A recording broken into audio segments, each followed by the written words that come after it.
이번 새 정부가 그동안 벙어리 냉가슴 앓듯 답답했던 다주택자의 가슴을 시원하게 뻥 뚫어주는 세제 개편안을 발표했습니다. 그 내용을 한마디로 정리하면 다주택자의 경우 내년에 낼 종부세가 많게는 80%까지 줄어들게 된다는 이야기입니다. 들어보니 엄청 솔깃한 이야기로 들리는데요. 과연 어떤 내용인지 한번 살펴보도록 하고 그게 우리 시청자에게 어떤 영향을 미치게 될지에 대해서도 함께 확인해보는 시간을 갖도록 하겠습니다. 안녕하세요. 시바람 톡톡 길라잡이입니다. 기획재정부가 2022년 세제 개편안을 발표했는데요.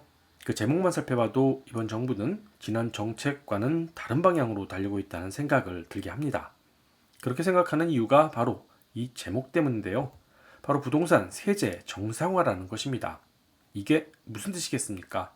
지난 정부에서 추진했던 부동산 정책의 방향은 잘못되었으니 이번 정부에서는 다 바로잡겠다는 뜻 아니겠습니까? 그럼 이번 새 정부는 지난 정부가 잘못 추진했다고 판단하는 것이 무엇이고 그래서 이번에 어떻게 정상화시키려고 하는지를 확인해 보면 크게 세 가지 항목으로 압축할 수 있습니다. 그 첫 번째가 2주택 이상 다주택자에 대한 종부세 중과제도 폐지를 들 수 있고 두 번째로는 종부세율 단일화와 그에 따른 세율 인하이면서 세 번째로는 종부세의 기본 공제액 상향 조정입니다. 비록 모두 어렵게 포장된 항목들로 보이지만 다들 잘 아는 내용들로 구성되어 있을 뿐만 아니라 기분까지 좋게 만들었으니까 즐거운 마음으로 시청해도 될 것 같습니다. 첫 번째, 다주택자에 대한 종부세 중과제도 폐지입니다. 이 내용의 핵심은 그동안 종부세 과세를 주택 수에 따라 차등 적용했던 것을 주택가격을 기준으로 과세하는 것을 개정하면서 다주택자의 징벌적 과세 형태를 폐지한다는 것입니다. 예를 들어 아파트 세 채를 가지고 있고 과세 표준 구간이 25억 미만일 경우 작년까지만 해도 3.6%의 세율이 적용되었던 것이 개정 후에는 1.3%만 적용되어서 세금이 거의 3분의 1 수준으로 떨어진다는 이야기가 됩니다. 이게 가능한 이유는 바로 적용세율을 주택수가 아닌 합산된 주택 가격을 기준으로 변경했기 때문에 가능한 것입니다. 그동안 다주택자가 주택을 계속 보유하고 싶어도 지나친 종부세 과세 때문에 더 이상 버틸 수 없어 팔아야 하는 처지가 되었는데 이제는 이거 하나만 시행되어도 보유할지 매도할지에 대한 선택의 폭이 더 넓어지게 될 것이고 또 종부세 중과를 피하기 위한 차선책이었던 똘똘한 한 채라는 방법론도 이제는 그 의미가 퇴색되지 않을까 싶습니다. 두 번째는 종부세율 단일화 및 세율 인하입니다. 작년까지만 해도 1주택자와 다주택자를 구분해서 차등 있게 세율을 적용하였는데 이번 개정안에 대해서는 0.5%에서 2.7%까지 단일 세율로 바뀌게 되었다는 내용입니다. 하지만 그냥 세율만 바뀌었다는 것이 우리에게 무슨 의미가 있겠습니까?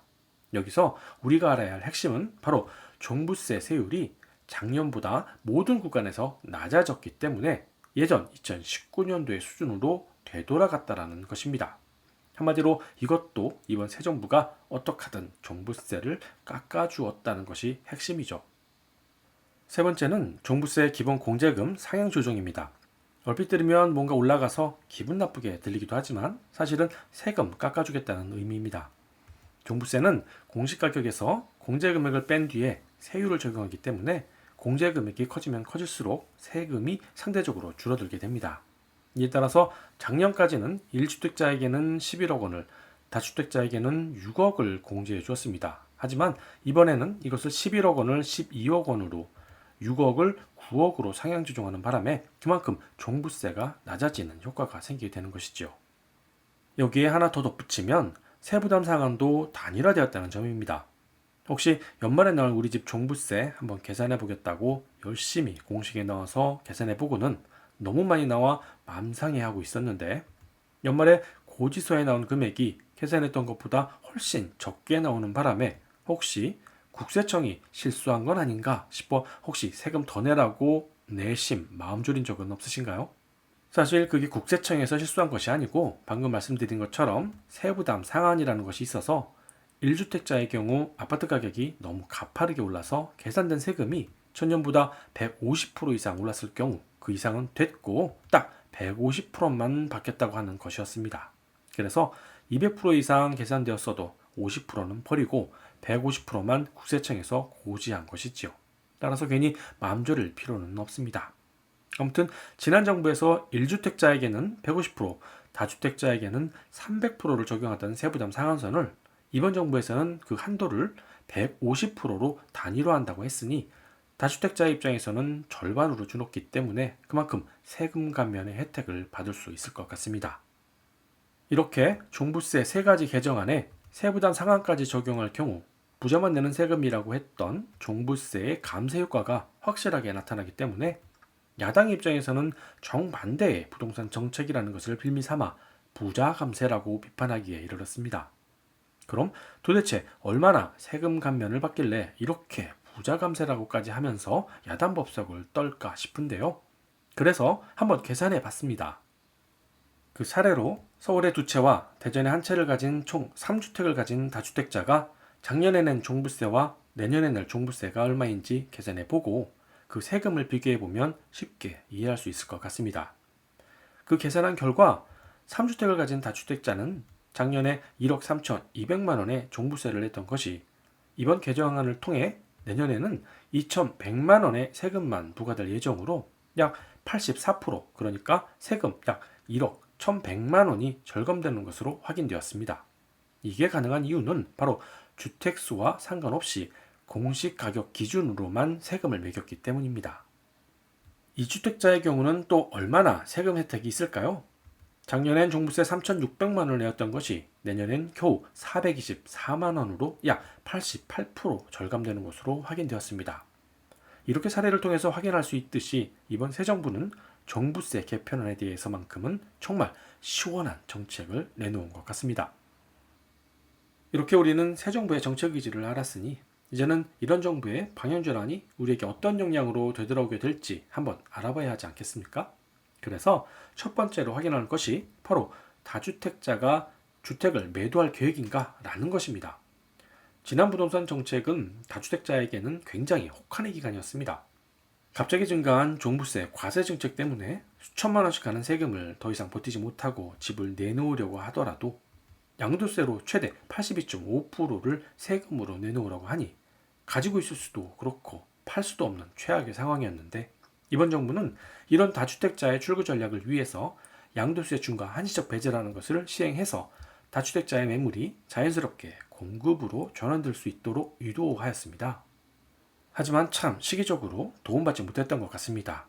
그동안 상승세였던 주택 매매지수도 강보합에서 이제는 하락세로 접어들게 되었고 더군다나 우크라이나 전쟁과 인플레이션이 한꺼번에 터지면서 금리가 치솟게 되자 대출받아 집 사는 사람은 마치 시대정부에 뒤떨어진 눈치 없는 사람으로 평가받게 이르자 다주택자의 매물은 계속 잠길 수밖에 없는 상황이 지속되고 있습니다.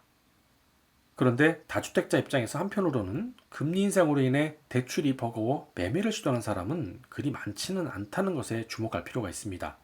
오래전부터 다주택자라면 더 그렇겠지만 몇 년 전에 구매한 다주택자라도 지난 정부가 규제해온 대출 규제 때문에 대출을 받고 싶어도 받을 수 없는 상황이 되었기 때문이죠. 상황을 종합해보면 다주택자의 경우 매도의 원인이 되었던 종부세 중과는 폐지되었을 뿐만 아니라 매매 가격도 손해를 보며 팔아야 하는 상황이 지속되다 보니 결국 아쉬울 것 없는 다주택자는 시장에서 점점 매물을 걷어들일 것으로 검토됩니다. 그렇다면 두 번째로 1주택자든 다주택자든 보유세 부담이 줄어드는 상황에서 하나 더 구매하는 것은 어떨까라고 생각해 볼 수 있는데요. 간혹 방송 매체에서는 거래 절벽과 금리 인상 등으로 인해서 급격한 수요 감소가 연끌 쪽으로부터 간혹 급매물이 나올 것이라고 하는데요. 이런 물건을 저렴하게 투자하는 것도 나쁘지는 않을 것 같습니다. 하지만 여기서 세금 문제를 적용할 경우 우려되는 것이 바로 취득세에 대한 중과입니다. 다주택자의 경우 이것도 종부세 중과와 같이 3주택 이상의 경우 12%의 취득세율이 적용되다 보니 아무리 구매로 저렴하게 구매한다고 하더라도 12%의 중과 갭을 넘어서기는 좀 어려워 보이기 때문입니다. 하지만 이것도 전 세계적 물가의 상승으로 인해서 장기적인 경기 침체가 지속된다면 정부는 결국 경기 부양을 위한 방법으로 부동산 거래 확대를 위해 아껴두었던 취득세 감면 정책을 발표하지 않을까 생각합니다. 그리고 그 시기도 길라잡이 생각에는 그리 멀지 않을 것 같다는 생각입니다. 따라서 지금 당장 남보다 한 발 앞서 투자해야 된다는 원칙을 고수하기보다는 정부의 세금 개편안이 다수의 민주당과 어떻게 부딪히며 협의되는가를 바라보면서 그 변경된 안이 나의 투자 환경에 적절한지 검토하는 시간이 필요할 것으로 생각이 됩니다. 오늘 영상은 여기까지입니다. 다음에도 더 좋은 영상으로 찾아뵙겠습니다. 시청해주셔서 감사합니다.